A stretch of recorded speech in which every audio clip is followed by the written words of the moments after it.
ఉదయించే సూర్య కిరణమా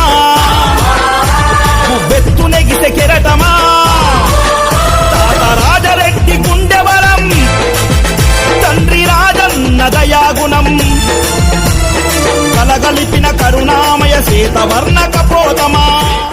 నర్సీపట్నం నుంచి గణేష్ నిలబడతా ఉన్నాడు. యువకుడు, ఉత్సాహవంతుడు, సౌమ్యుడు, మంచి చేస్తాడని నమ్మకం పూర్తిగా నాకుంది. మీ చల్లని దీవెనలు గణేష్ పై ఉంచవలసిందిగా సవినయంగా ప్రార్థిస్తా